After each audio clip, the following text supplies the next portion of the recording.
This is what the Russian world, or the Russian peace, as they called it, looks like.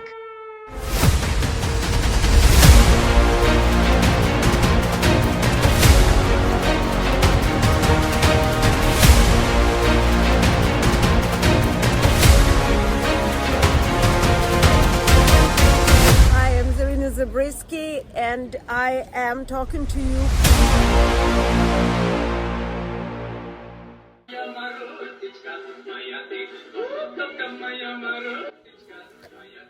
In June 2022, the Moldovan parliament passed legislation banning broadcasts of a number of the Russian TV programs.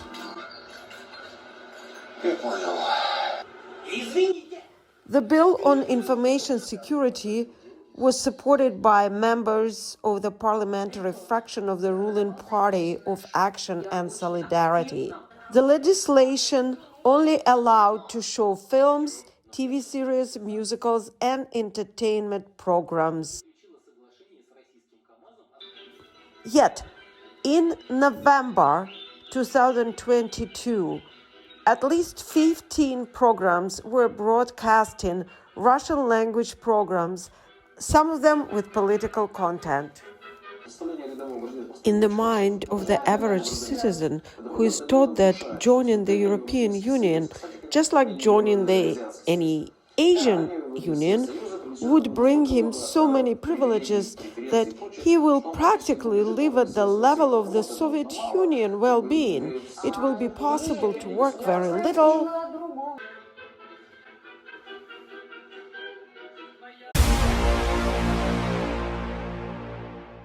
Alexander, could you please comment on the situation in Moldova? And we are talking the energy crisis, paid protests, FSB activity, US sanctions imposed recently in the context of the war and the significance for Ukraine. The situation in Moldova is tense. Pro-Russian forces related to the Russian special service are destabilizing the situation in the country. But this situation poses threat not so much to Ukraine as to the current government in Moldova. Maya Sandu did not have time to clear Moldova of Kremlin agents and is now reaping the fruits of her slowness. If the special services of Moldova do not take decisive action, then the country's health is not ruled out.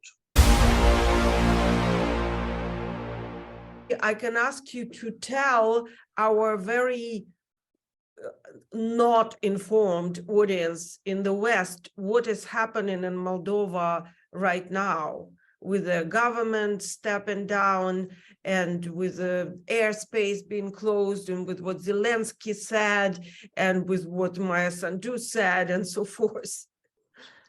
Okay, so a little bit of the picture. Of course, Russia and Putin has this crazy ambition to recreate Soviet Union, to recreate Novorossiya. And for Putin, personal ambition is all the ex-Soviet countries, I think, to be under his influence. And Moldova has been a pain in his neck because Moldova now has a pro-European government who became a candidate member to the European Union. Now we're trying to diversify our sources of energy and be less and less reliant on Russia and be closer to European Union. Putin wants to prevent that. However, his army is not as good as he would wish it to be. Ukrainians are beating him, and he does not even have enough power to take some small villages in Ukraine, let alone start the second part war against Moldova. And neither does he have access to Moldova because Moldova is surrounded by Ukraine and Romania. So there's no way he could arrive here. Therefore, direct military intervention for him is not an option at this moment. Therefore, he wants to conduct different kind of operations, which he started doing more than a year ago. He wants to diminish and destabilize the situation in Moldova, remove Maya Sandu, let's say, from the position of a leadership role.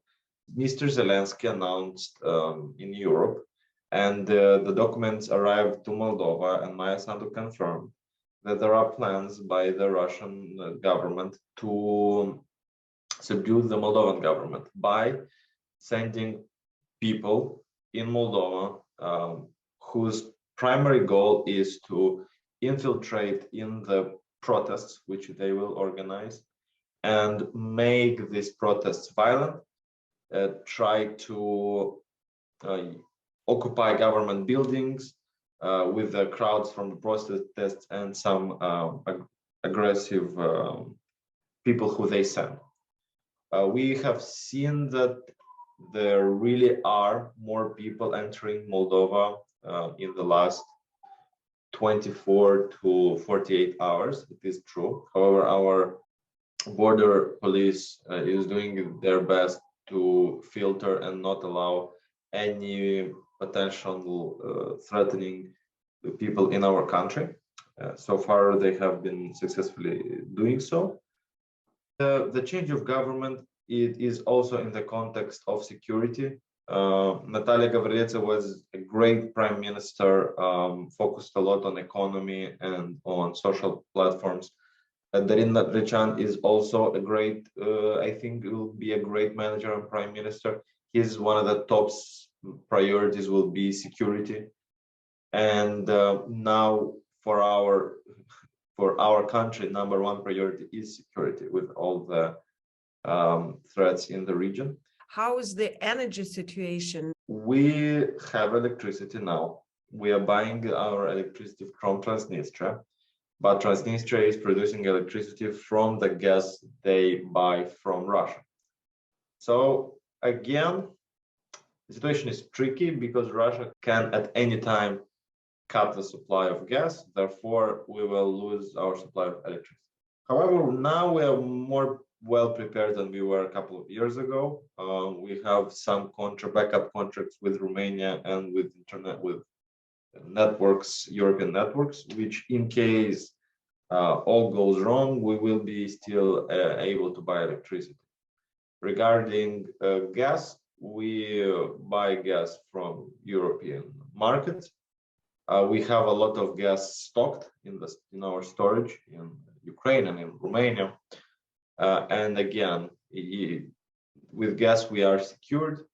So the energy situation, I would say, is now good. However, now for our government is the priority to transform our energy to more green and try to put a lot of emphasis on green renewable energy, so that by 2030 we'll have 30% of all of our energy generated by renewables. Now it is only 5%, so we have quite an ambitious goal. We're also working on producing electricity from gas, so we don't depend only on one station. Interesting. Right, that makes sense, of course, not to depend on the station that depends on the Russian gas. And I wish you luck with that. You've mentioned that there are fears or concerns about the protesters getting violent. And when I was there in November reporting from a protest, there were 99% of very elderly folks, mostly women, frankly speaking, babushkas from the villages. And although they were pretty violent, actually one was trying to hit me with a stick, but I don't see that becoming a problem. Do you feel like by now the protest crowd looks different? No, look, there are a couple of points here. First of all, not all of the people who come to protest are those violent who I'm talking about. What I'm talking about is, imagine if you have 1,000 or 10,000 people in the streets, and those 10,000 people, if you have 10, 15 individuals who are very highly trained, physically able, and who are armed, who are ready to violently do anything to enter the government building, they can create chaos, and very quickly it can turn into a bad way. However, our authorities are doing all they can to easily spot those individuals who are sent there to destabilize the situation, while also not limiting the rights of the people who want to protest. They need to have this right. I see, and I did see a couple of people that of a type that you mentioned when people were shepherded back to the buses, like all the babushka crowd were walking towards the buses, and there were this big men waiting for them, and they look like the type. Right. Okay. Well, I know that right now you're very. Oh, one last question about the airspace being closed. Is it something of a concern and related to what's happening or not? I don't have any additional information from else that what is public. From what I understand, an object entered Moldovan aviaspace. We closed it. Now the object left our space, and we opened it again. So me myself included, we wait the information, additional information from authorities, and hopefully they will clarify the situation. Right, because of course, you know, as a journalist who follows events worldwide, you can't help but notice that these balloons appear in many countries, and this is interestingly very, very close proximity to Russia again. So we will not guess and just wait for the official information. Well, thank you very much for your time, and I hope that we can sometimes check in with you so I can inform the public. Everybody wants to know, and there's no clear information available. So very grateful for your time. Thank you. Thank you for having interest in situation in Moldova.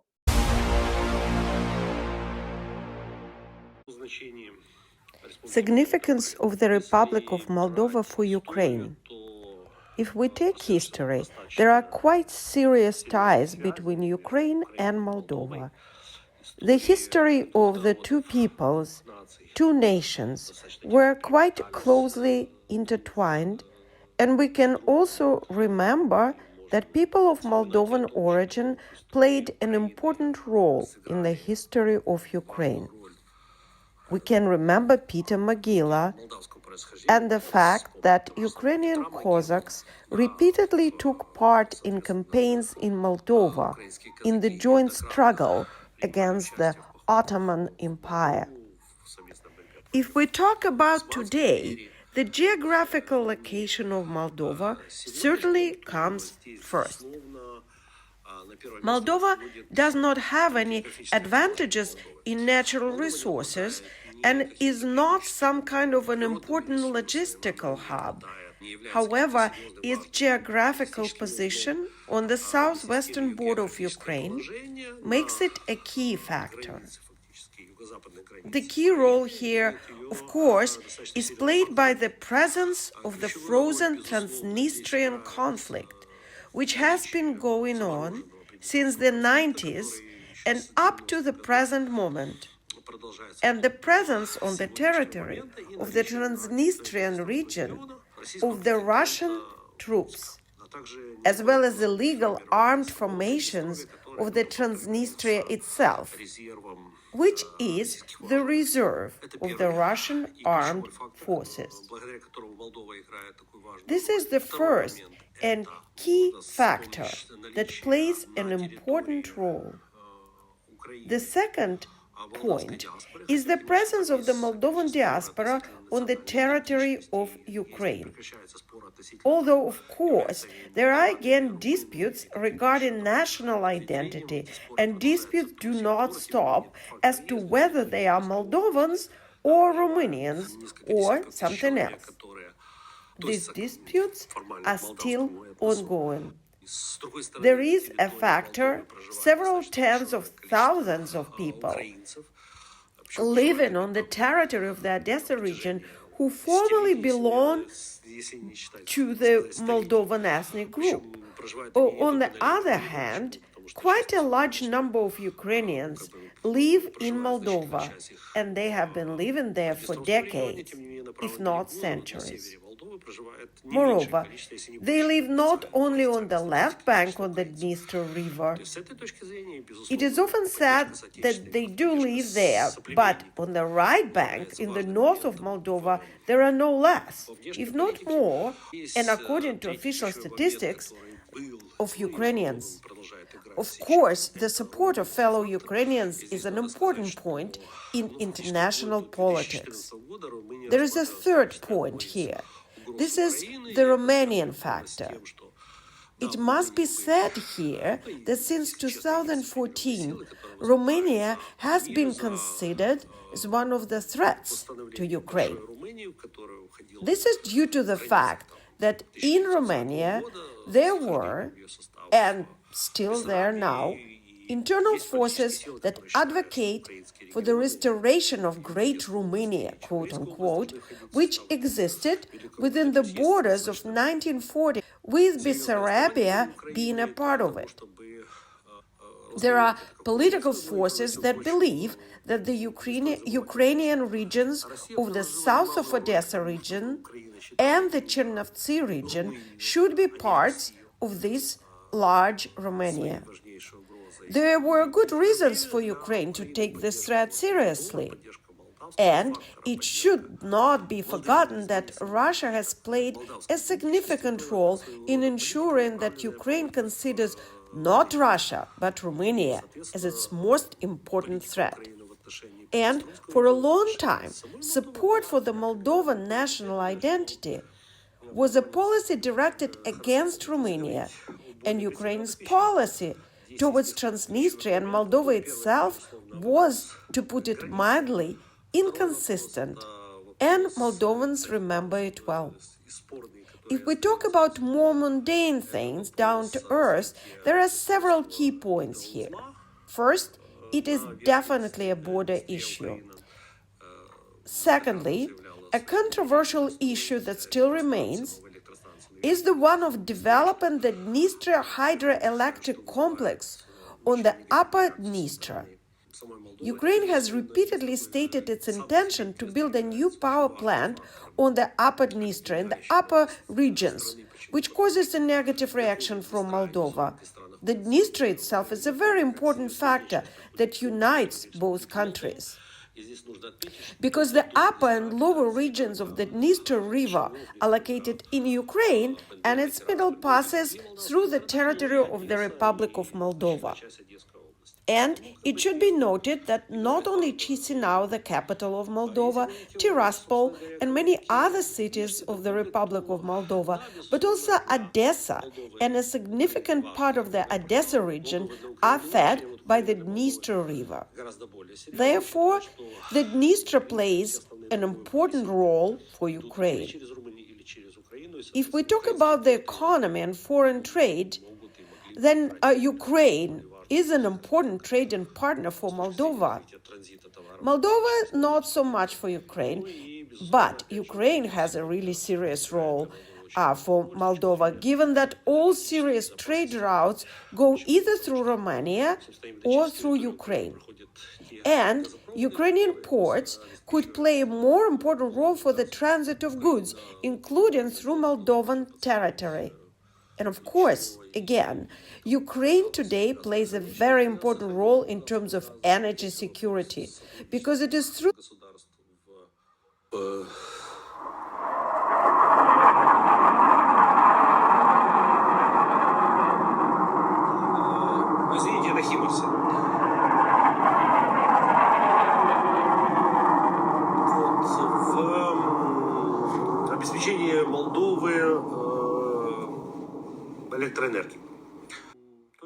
the territory of Ukraine that gas pipelines pass, which provide Moldova with gas. Ukraine at a certain point was even ready to help and provide storage facilities for storing natural gas. And the cooperation of the two states in the energy sector, they are closely interconnected and are of mutual interest to each other. My name is Tamara and I'm an internet content marketologist, and I have been doing so for the last 15 years. I write quite a lot of articles also for many different news portals. And for a time I have been with my friend and my colleague in Russia, Oleksandr. I have been conducting several political shows, channels based on political topics in Russia.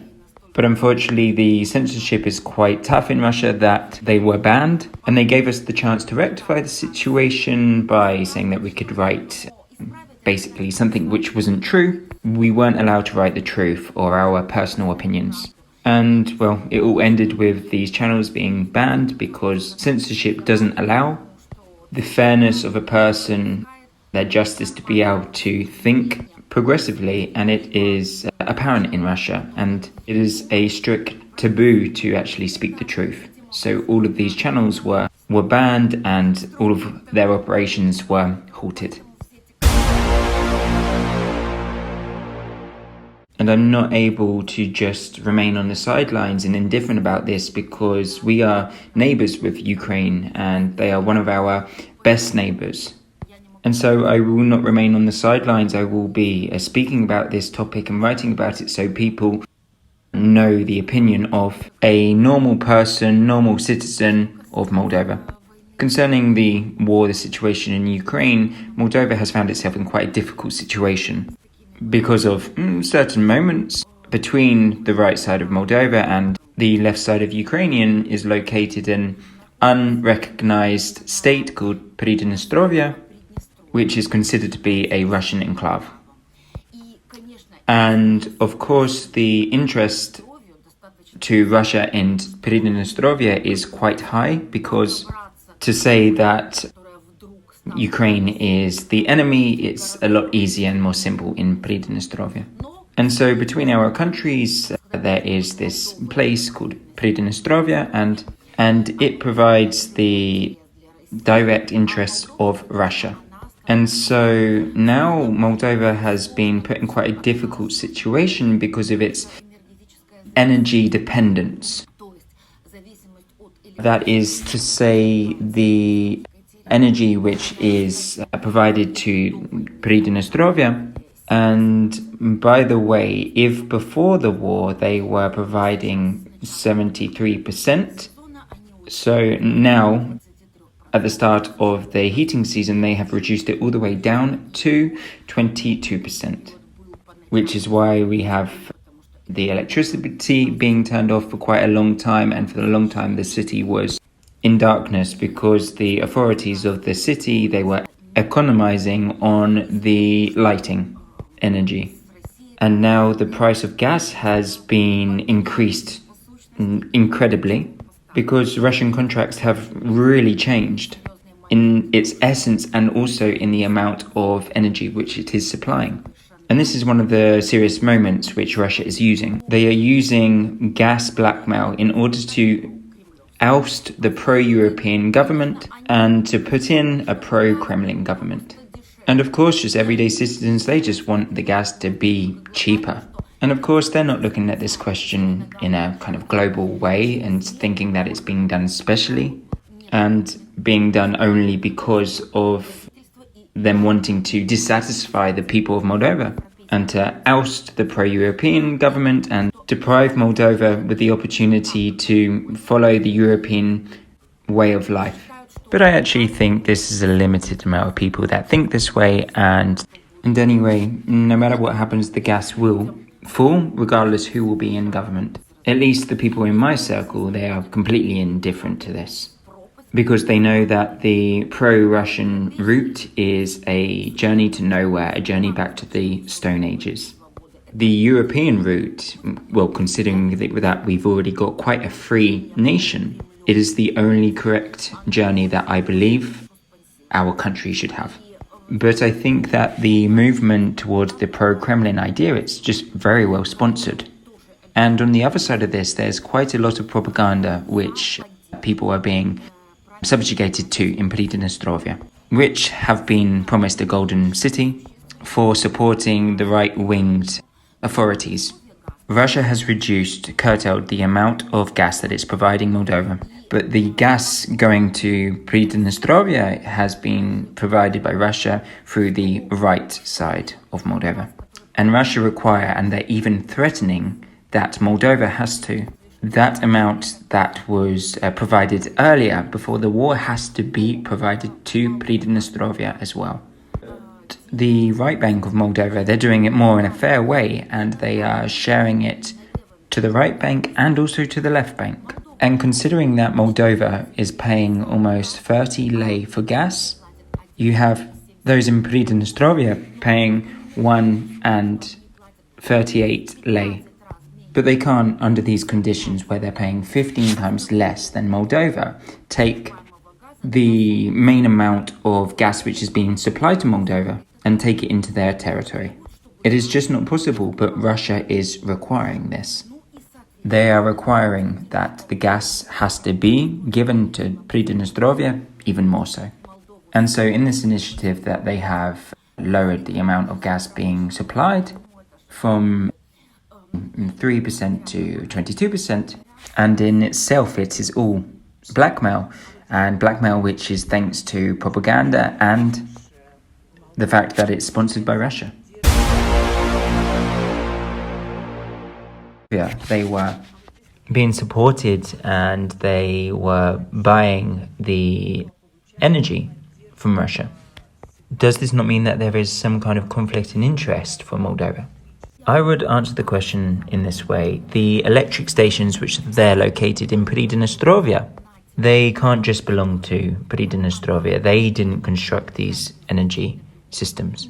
But considering that they do consider themselves a separate state inside of a state, although that it is just a Russian enclave, they are speculating over this question. And so they just reduced the amount of electric energy being sent over just because they wanted to. That is to say, from 73% to 22%. And they are using the fact that these electric stations are located on their territory.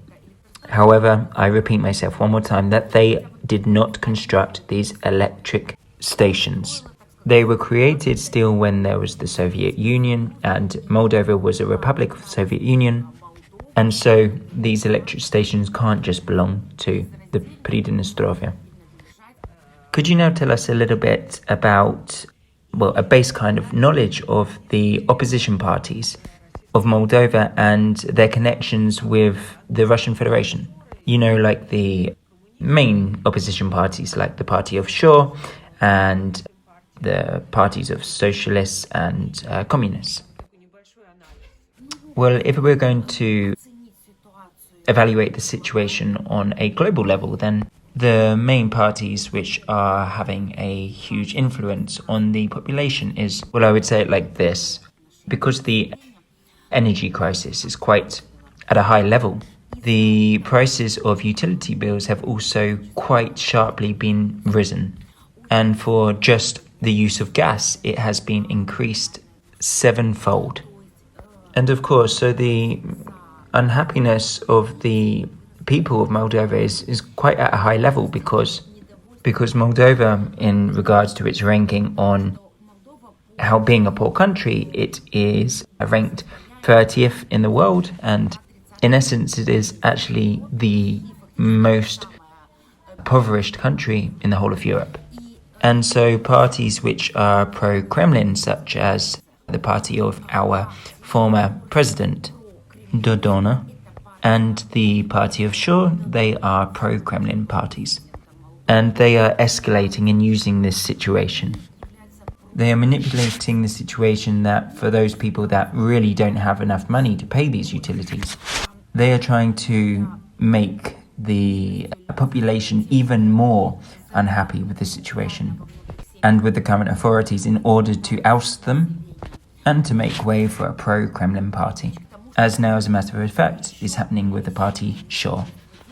And no one has any doubt that these protests are being paid and people are being taken from all sides of the country to these protests. It is to say that it is a paid participation in these protests. They are paid for expressing their indignation towards the current authorities, and they are saying that we should vote for the party Sure, who wants to come into power. But if we were to dig a little deeper, we would see that Shaw himself has already been convicted of stealing millions in Moldova. And he's even fallen under American sanctions for all of those things connected to corruption of the highest levels. But all of these things have not at all interfered in Shaw's campaign.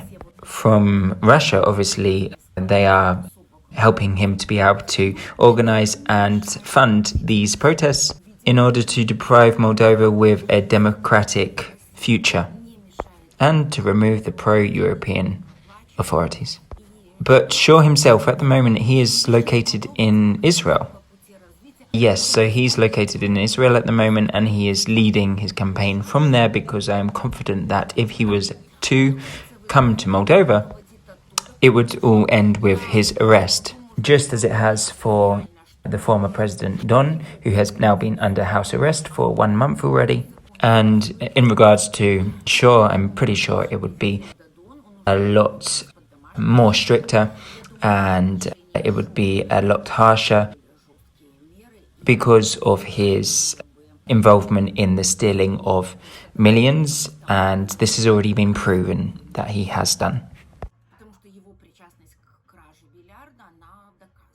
And what's worse is that the spouse of Shaw, his spouse is a citizen of Russia who has quite recently received an award from Putin himself. I'm pretty sure they see it. I mean, it's not possible not to see. I'm sure they're able to understand that it's going on. It's just that this question isn't widely discussed. But I have no doubt that the educated Moldovans that we have here, they see it. They see it going on. And once again, so Shaw has been able to organize all of these protests because I'm pretty sure it's very well funded from Russia.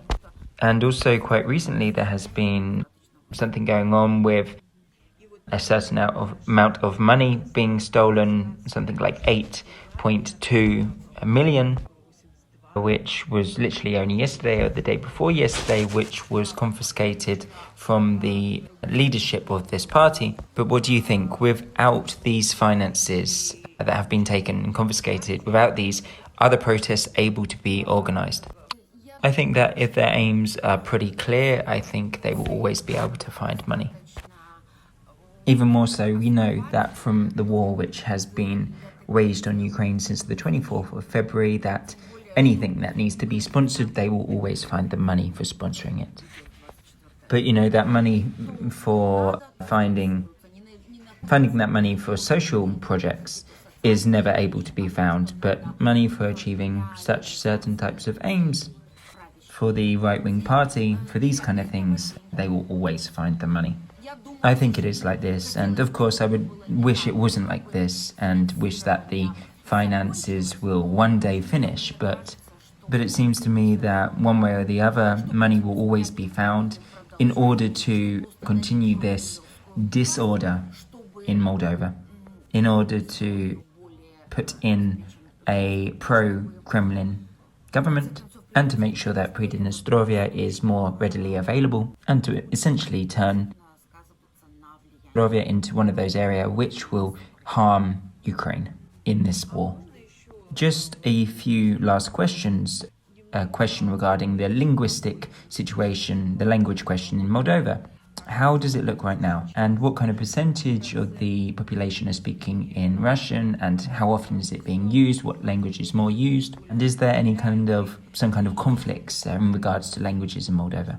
If we were to look at the start of the 90s, when the dissolution of the Soviet Union occurred, that is when the language conflict question was raised.